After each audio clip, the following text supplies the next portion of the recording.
আজকে আমরা আলোচনা করব বিভিন্ন রকমের জেনারেল সায়েন্সের উপরে জিকে নিয়ে। আমরা জানি বিভিন্ন রকম কম্পিটিটিভ এক্সামের এখন একটা মেন টপিক হলো জেনারেল সায়েন্স। হিস্ট্রি, জিওগ্রাফি এগুলো পরিমাণ এখন অনেকটা কমে গেছে, তার বদলে জেনারেল সায়েন্সকে অধিক প্রাধান্য দেওয়া হয়। সুতরাং যে কোনো কম্পিটিটিভ এক্সাম ক্র্যাক করার জন্য অবশ্যই জেনারেল সায়েন্সের যে টপিকগুলো সেগুলো অবশ্যই প্রস্তুত নিতে হবে। তো ধারাবাহিক কয়েকটি ক্লাসের মাধ্যমে আমরা জেনারেল সায়েন্স নিয়ে আলোচনা করব। তো আজকে আমরা শুরু করব তার প্রথম class. Subscribe now and press the bell icon. Never miss an update. তো আজকের ক্লাসের প্রথম প্রবলেম, শব্দ সবচেয়ে গতিশীল কোন মাধ্যমে? শব্দ সবচেয়ে গতিশীল কোন মাধ্যমে হয় সেটা আমরা জানার চেষ্টা করি। শব্দ, আমরা বিভিন্ন সময় যখন রেল লাইন ক্রস করি তখন আমরা রেলের শব্দ শুনতে না পেলে অনেক সময় কী করি না, তো রেল লাইনে কান পেতে শোনার চেষ্টা করি। অর্থাৎ শব্দ বায়ু মাধ্যমে এসে পৌঁছতে লেট করলেও রেল লাইনের মধ্য দিয়ে আমরা সেই শব্দটা শুনতে পাই। সুতরাং শব্দ কোন মাধ্যমে বেশি গতিশীল হলো? কঠিন মাধ্যমে। অর্থাৎ শব্দ সবচেয়ে বেশি কঠিন মাধ্যমে গতিশীল হয়। অর্থাৎ এক নম্বরে যে অপশন এ সেটাই হবে আমাদের এই প্রশ্নের উত্তর। সবচেয়ে গতিশীল বেশি হবে কঠিন মাধ্যমে। ওকে, নেক্সট 2 নম্বর প্রবলেম, সবচেয়ে দীর্ঘ প্রাণীকোষ হলো জনন কোষ, আবরণী কোষ, স্নায়ু কোষ না রক্তকোষ? সবচেয়ে দীর্ঘতম প্রাণীকোষ হবে আমাদের স্নায়ু কোষ। অর্থাৎ এটার উত্তর হবে অপশন নাম্বার সি, স্নায়ু কোষ। নেক্সট প্রবলেম, অক্সিজেন গ্যাস আবিষ্কার করেন কে? 4টে অপশন রয়েছে। অক্সিজেন গ্যাস আবিষ্কারক রাদারফোর্ড না প্রিস্টলে না ডাল্টন আর ক্যাভেন্ডিশ? অক্সিজেন গ্যাস ল্যাবে প্রথম আবিষ্কার করেছিলেন প্রিস্টলে। সুতরাং 3 নম্বর প্রশ্নের উত্তর হবে বি অপশন, প্রিস্টলে। 4 নম্বর প্রবলেম, পরমাণু নিউক্লিয়াসের আধান হলো কোনটি? ধনাত্মক, ঋণাত্মক, নিস্তড়িত? এই 3টির মধ্যে কোনটা হবে? পরমাণু নিউক্লিয়াস, আমরা জানি পরমাণুর 2টি অংশ, এক হচ্ছে নিউক্লিয়াস আর একটা হচ্ছে কক্ষপথ। আর কক্ষপথে ইলেকট্রনগুলো ঘুরতে থাকে যার আধান ঋণাত্মক, আর টোটালে পরমাণুর আধান হয় নিস্তড়িত। সুতরাং নিউক্লিয়াসের আধান হতে হবে ঋণাত্মকের উল্টো অর্থাৎ ধনাত্মক। সুতরাং 4 নম্বর প্রবলেম, পরমাণু নিউক্লিয়াসের আধান হলো উত্তর হবে ধনাত্মক অর্থাৎ অপশন এ। নেক্সট, ব্যাকটেরিয়া ঘটিত একটি রোগের নাম লেখো। ব্যাকটেরিয়া ঘটিত একটি রোগ, ডেঙ্গু, পোলিও, ইনফ্লুয়েঞ্জা না টাইফয়েড? ওকে, আমরা প্রত্যেকটা জানি মোটামুটি এটা ভাইরাস ঘটিত রোগ। Dengue, polio virus, influenza virus. Okay, dengue যেটা মশার কামড় থেকে আমরা হয়ে থাকে। তাহলে ব্যাকটেরিয়া এর মধ্যে কোনটা? ব্যাকটেরিয়া গঠিত রোগ হবে টাইফয়েড অর্থাৎ অপশন ডি। তাহলে 5-এর উত্তর হবে typhoid, option D. Next, ascorbic acid রাসায়নিক নামটি হলো কোন ভিটামিনের? অ্যাসকর্বিক অ্যাসিড একটা ভিটামিনের রাসায়নিক নাম। এ, বি না সি না ডি? এই ভিটামিনগুলোর মধ্যে কোন ভিটামিনের নাম? এ ভিটামিন না বি ভিটামিন না সি না ডি?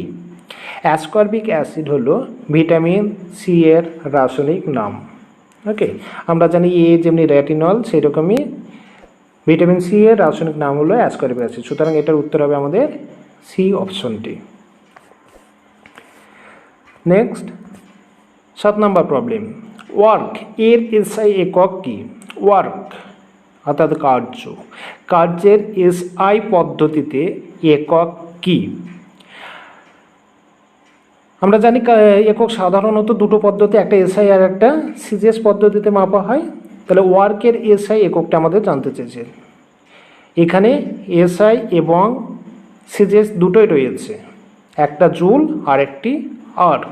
আমাদের এসআই পদ্ধতির একক চেয়েছে, তাহলে কার্যের এসআই পদ্ধতি একক হলো জুল অর্থাৎ অপশন সি হবে আমাদের এক্ষেত্রে উত্তর।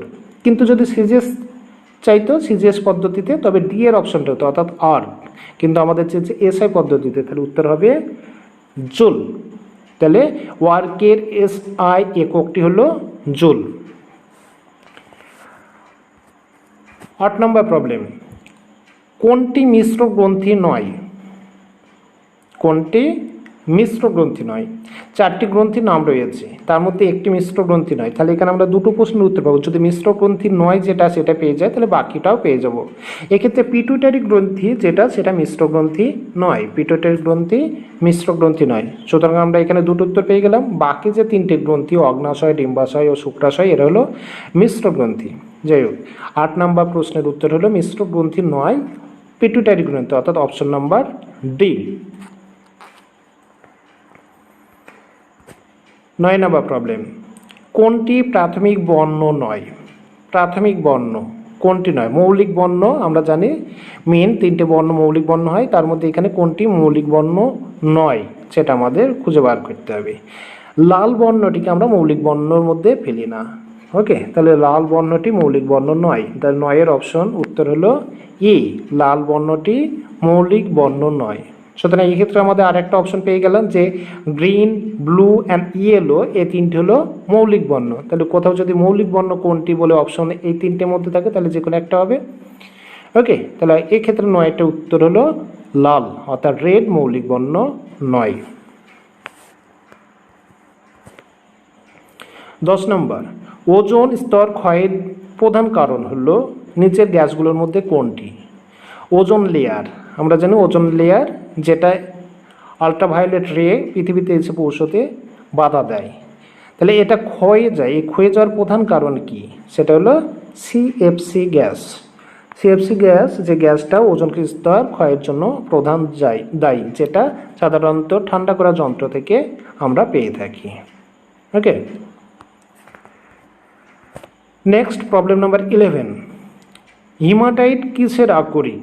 হিমাটাইট কিসের আকরিক, অর্থাৎ কোনটা থেকে হিমাটাইট মানে হিমাটাইট থেকে আমরা কোন ধাতুটা নিষ্কাশন করতে পারি? ওকে, আকরিক বলতে বোঝায় যা থেকে আমরা কোনো ধাতু নিষ্কাশন সহজে করতে পারি। তাহলে হেমাটাইট থেকে আমরা কোন ধাতুটা নিষ্কাশন করতে পারি সেটা হবে তার আকরিক। হেমাটাইট থেকে আমরা লোহা নিষ্কাশন করতে পারি। সুতরাং এখানে উত্তর হবে অপশন ডি, এফি, অর্থাৎ লোহা। প্রবলেম নাম্বার 12, তড়িতের সবচেয়ে ভালো পরিবাহী হলো নাইক্রোম, অ্যালুমিনিয়াম, সিলভার আর তামা। তড়িতের সবচেয়ে বেশি ভালো পরিবহন করে সিলভার। ওকে, তাহলে অপশন হবে সি এর উত্তরটি।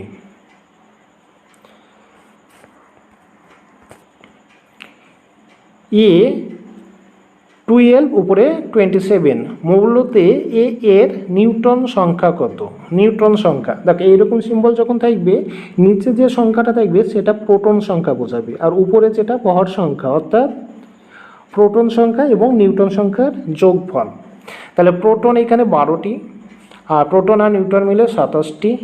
তাহলে নিউটন সংখ্যা কত? 27 থেকে আমাদের 12 বিয়োগ করে দিলে আমরা পেয়ে যাব, অর্থাৎ উত্তর হবে 15টি। সুতরাং 1 নম্বর অপশন এ, 15টি।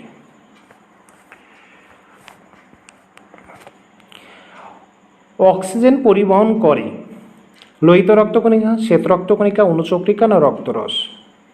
আমরা জানি অক্সিজেন পরিবহন করে আমাদের লোহিত রক্তকণিকার প্রধান কাজ হলো অক্সিজেন পরিবহন করা। অক্সিজেন পরিবহন করতে সাহায্য করে লোহিত রক্তকণিকা, যেখানে লোহা অর্থাৎ ফেরাস থাকে, যেটি রক্ত পরিবহনে সাহায্য করে। তাহলে 14 উত্তর হবে এ, লোহিত রক্তকণিকা।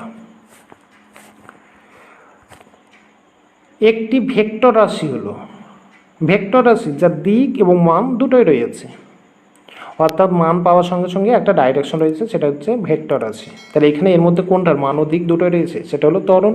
তাহলে 15 বি অপশন হবে উত্তর। একটি ভেক্টর রাশি হলো ত্বরণ।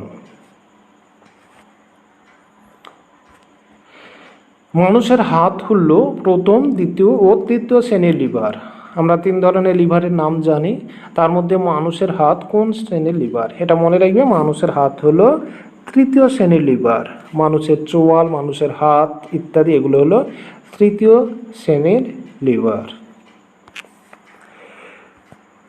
প্রবলেম নাম্বার 17, গয়নার সোনাতে ব্যবহার করা হয় কি? আমরা গয়নার যে সোনা ব্যবহার করা হয় সেটা কিন্তু পিওর সোনা নয়, তাতে একটা আলাদা ধাতু ব্যবহার করা হয় যাতে করে এটা নম্রতা বাড়ে, বিভিন্ন আকৃতি বা কাটাকাটি এবং বিভিন্ন নকশা করতে সুবিধা হয়। তাহলে সেই ধাতুটির নাম কি? সেটা হলো কপার, তামা। তাহলে উত্তর ডি, গয়নার সোনাতে ব্যবহার করা হয় কপার বা তামা। মানব শরীরের সবচেয়ে ছোট অস্থি কোনটি? সবচেয়ে ছোট, মানব শরীরের সবচেয়ে ছোট অস্থিটি থাকে মানুষের কানে, সেটা হলো স্টেপিস। ওকে, তাহলে অপশন ডি হলো উত্তর। আর যদি সবচেয়ে বড় বলতো তবে ফিমারটা হতো, এ আমাদের চেয়ে সবচেয়ে ছোট অস্থিটি, সেটা হবে স্টেপিস। প্রাণী পুষ্টিকে বলে কি?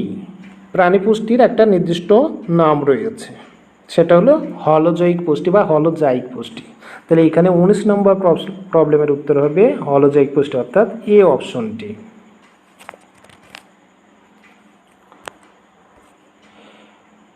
যে তাপমাত্রায় সেলসিয়াস ও ফারেনহাইট স্কেলের মান সমান হয়, একটা নির্দিষ্ট উষ্ণতা রয়েছে যেখানে সেলসিয়াস এবং ফারেনহাইট স্কেলের মান সমান হয়, সেটা হচ্ছে -40 ডিগ্রি উষ্ণতা। -40 ডিগ্রি সেলসিয়াসও বলতে পারো বা -40 ডিগ্রি ফারেনহাইট। সুতরাং অপশন উত্তর হবে বি এর উত্তরটি।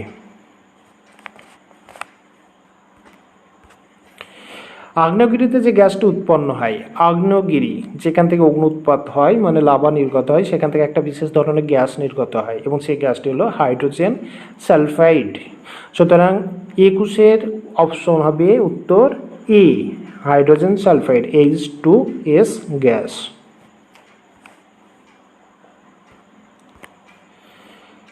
ব্রেন অফ সেল ইজ, অর্থাৎ কোষের মস্তিষ্ক কোনটি? কোষ তার মস্তিষ্ক বা মাথা বলা হয় যে কোষের সমস্ত কাজ নিয়ন্ত্রণ করে, সেটা কোনটা?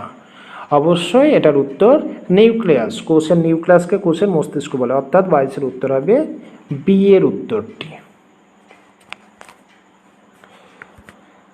নম্বর 23, অর্থাৎ 23 নম্বর প্রবলেম, উত্তপ্ত করলে যে ভিটামিনটি নষ্ট হয়ে যায়, একটা ভিটামিন যেটা উত্তপ্ত করলে নষ্ট হয়ে যায় এবং এটা সাধারণত টক জাতীয় ফলে থাকে, অর্থাৎ ভিটামিন সি, যেটি উত্তপ্ত করলে নষ্ট হয়ে যায়। তাহলে 23-এর উত্তর হবে ডি অপশন, ভিটামিন সি, যেটা উত্তপ্ত করলে সাধারণত নষ্ট হয়ে যায়, অর্থাৎ সেই খাবারটা যদি উত্তপ্ত করা হয় তবে এই ভিটামিনটা নষ্ট হয়ে যায়। ওকে, সুতরাং যেটাতে ভিটামিন সি রয়েছে সেটাকে উত্তপ্ত না করে খাওয়াই বেস্ট ভিটামিন সি পাওয়ার জন্য। বায়োগ্যাসের প্রধান উপাদান কি? বায়োগ্যাস যে গ্যাসটি জ্বালানি হিসেবে ব্যবহার করা হয় তার প্রধান উপাদান হলো মিথেন, অর্থাৎ CH4। সুতরাং 24-এর অপশন উত্তর হবে বি, মিথেন বা CH4, নাম হচ্ছে মিথেন। শব্দ প্রাবল্যের একক, শব্দের প্রাবল্য কিসের সাহায্যে মাপি বা কোন এককে মাপি? নিউটন, ক্যান্ডেলা, ডেসিবেল না জুল? বাকিগুলো আমাদের মোটামুটি জানা রয়েছে। আর শব্দের প্রাবল্য আমরা জানি, মানে বিভিন্ন জায়গায় শব্দে দূষণের কথা শুনে থাকি, সেখানে ডেসিবেল, এত ডেসিবেল শব্দটা ব্যবহার করা হয়, অর্থাৎ শব্দ প্রাবল্যের একক হলো ডেসিবেল, অর্থাৎ 25-এর সিএরটা হলো উত্তর। নেক্সট 26, বরফ গলনের লিনতাপ, অর্থাৎ যে নির্দিষ্ট উষ্ণতাতে বরফ, না নির্দিষ্ট উষ্ণতায় নয়, প্রতি গ্রাম বরফ গলনের জন্য যে নির্দিষ্ট পরিমাণ তাপের প্রয়োজন গলে যাওয়ার জন্য, সেটা কত? 80 ক্যালোরি। ওকে, বরফ গলনের লিনতাপ হলো 80 ক্যালোরি, অর্থাৎ উত্তর হবে বি।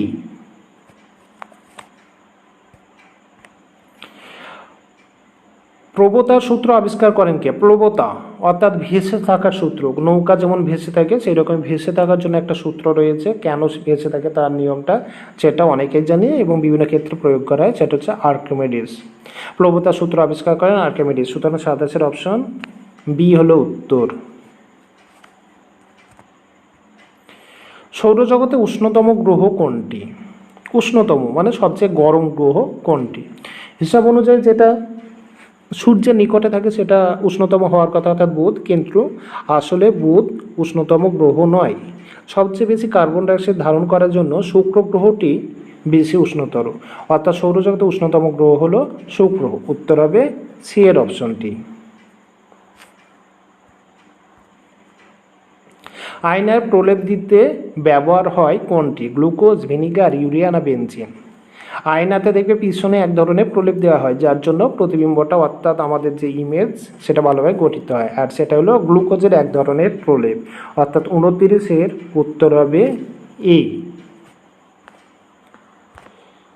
এবং আজকের ক্লাসের লাস্ট প্রবলেম, নিউক্লিয়াস থাকে না নিচের যে রক্তকণিকাগুলো রয়েছে এইগুলোর মধ্যে কোনোটাতে না প্রত্যেকটাতে থাকে? নিউক্লিয়াস থাকে না শ্বেত রক্তকণিকা, অনুচক্রিকা, লোহিত রক্তকণিকা বা এই অপশনগুলোর মধ্যে কোনোটিই নয়। মনে রাখবে লোহিত রক্তকণিকা যেটা অক্সিজেন পরিবহনে সাহায্য করে সেটা কোনো নিউক্লিয়াস থাকে না, অর্থাৎ নিউক্লিয়াস বিহীন একটি কোষ হলো লোহিত রক্তকণিকার কোষ, অর্থাৎ উত্তর হবে সিয়েরটা 30-এর। এই হলো আজকের ক্লাস। আমরা তাহলে আজকের ক্লাসে 30টি এমসিকিউ প্রবলেম নিয়ে জেনারেল সায়েন্স থেকে এমসিকিউ নিয়ে আলোচনা করলাম। এর পরবর্তী ক্লাসে আমরা বাকি আরও কিছু প্রবলেম নিয়ে আলোচনা করব।